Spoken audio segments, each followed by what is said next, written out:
Hello, my name is Koku with blackfilm.com, and I'm here in the virtual Sundance space to talk about the phenomenal documentary At the Ready, which is a 2021 Sundance feature film with director Macy Crow, producer Hillary Pierce, and producer Abby Perot. Welcome, everybody, and thank you so much for speaking to me. Thank you, Koku. It's really great to be here. Thank you so much. And I actually wanted to start with you, Macy. There was an interesting thing that you brought up, that you mentioned that you were moved back to your home state based on the political environment. So how did these individual stories for you, how did they help fulfill your purpose in doing that? Yeah, I really was so tired of being in a bubble in New York. And I knew that after the election, there was going to be a lot of intense focus on the border. And so I moved home and really wanted to understand what the national rhetoric meant for high school students, especially as they were going into some of the most formidable years of their lives. How was this impacting them? How was this maybe changing some of the decisions that they were making? And so that's when we decided to start looking at different high schools. And I learned about this program and knew that it held a lot of complexities. And complexities that were being discussed in very black and white terms on the national level, but that really exist in a lot of gray. And I was really interested in that gray area and understanding it. Awesome. So, and it's funny that you said that, because it leads me to my next question. I was like, when I think about a vocational school, like I'm thinking about accounting or carpentry, I'm not thinking of a border patrol program. So even just in talking about the complexities of it, it's even the criminal justice club. So there's already sort of a narrative or a feeling about that. So, and just seeing those different types of scenarios, how were you all affected? You know, once you said it was kind of you were looking at it on a sort of a national, looking at it from a macro level. On a micro level, these role-playing scenarios, how did that feel to see that in high schoolers?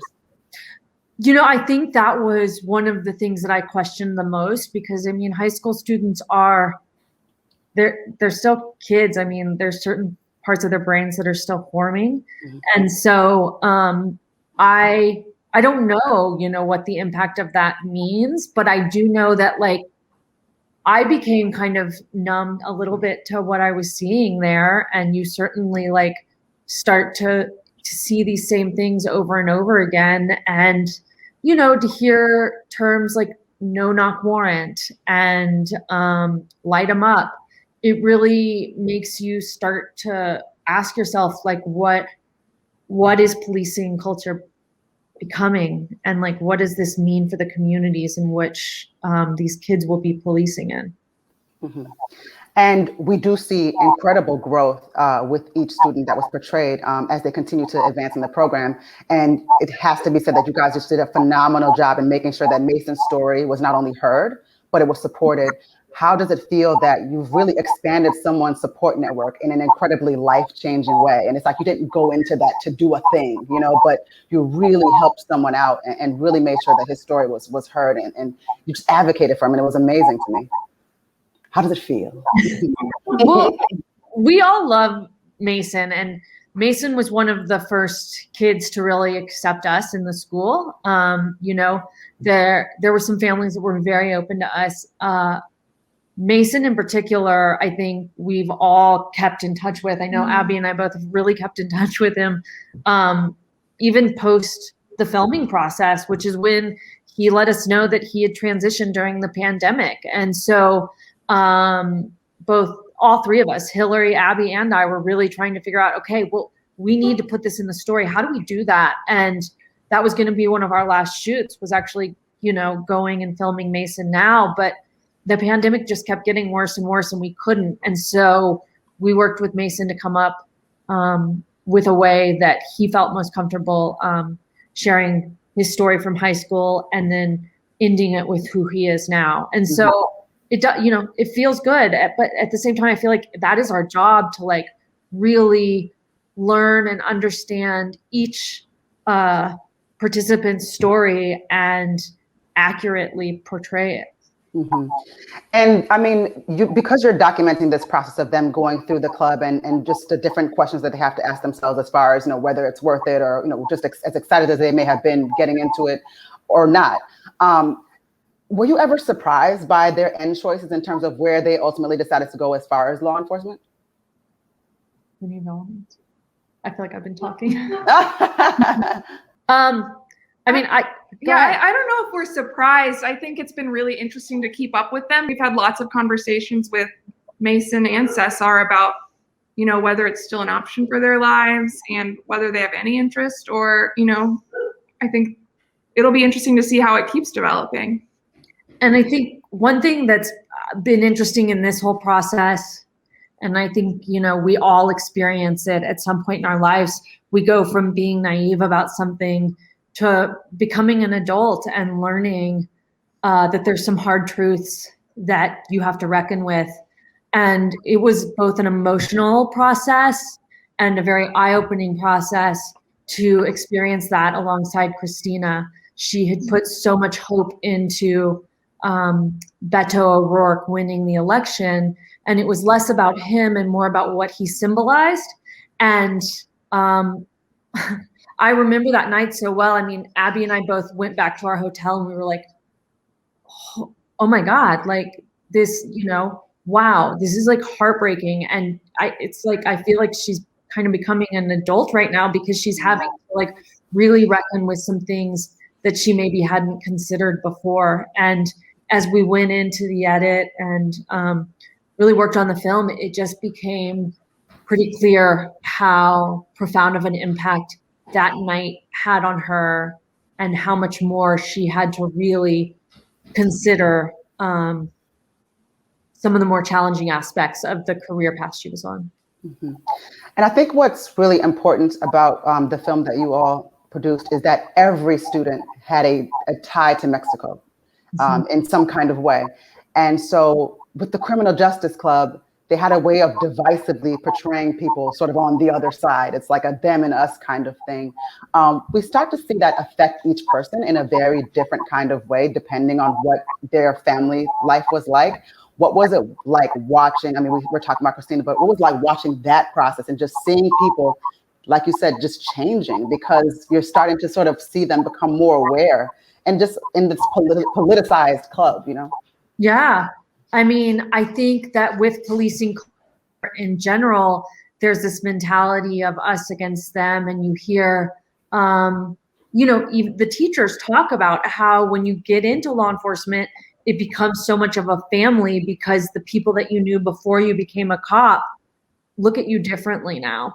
And then, of course, during the last 4 years, I mean, I don't think it was a surprise to anybody that there were going to be some real challenges inherent to that. And you see that happen in a lot of the discussion that the students have in Miss Weaver's classroom, where they're watching some of the things happening in their backyard be debated or discussed in the national realm.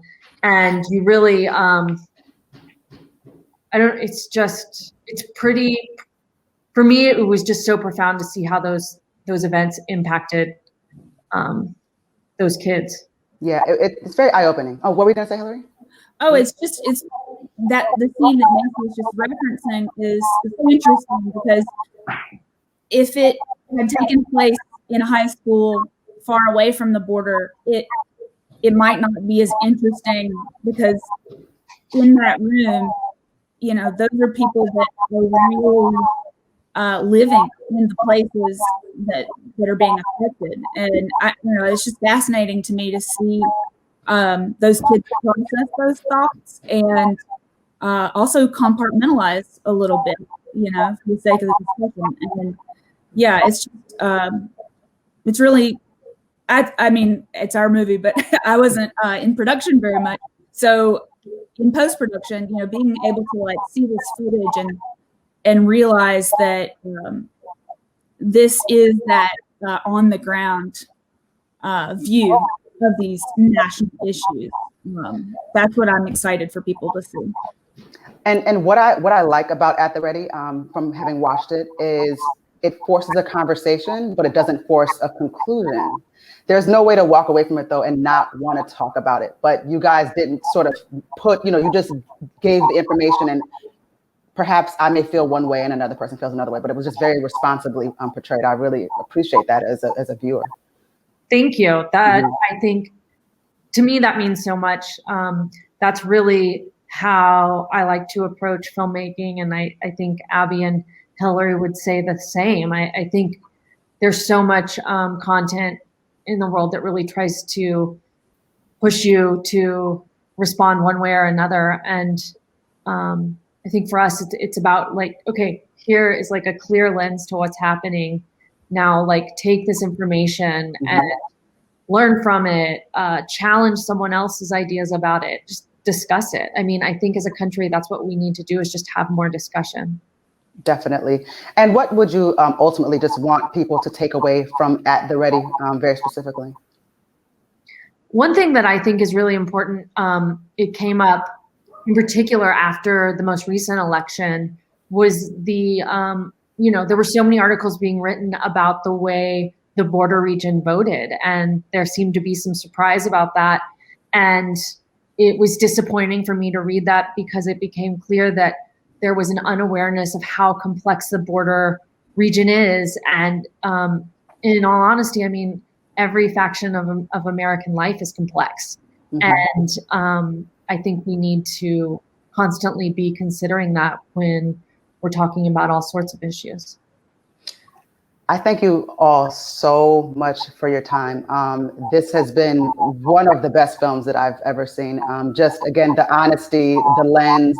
It was an issue that I was not so clear on such an intimate level, and it really made me very emotional. I mean, I'm a child of immigrants, and I can't imagine what my parents would feel like if I was sort of politicizing the idea of our relatives coming over to the other side, sort of thing. So I really appreciate you guys. My name is Koku with blackfilm.com. At the Ready is a 2021 Sundance Film Festival featured documentary, and it is a must-see. And I do not say that lightly. I think very, very highly of the film. Thank you guys.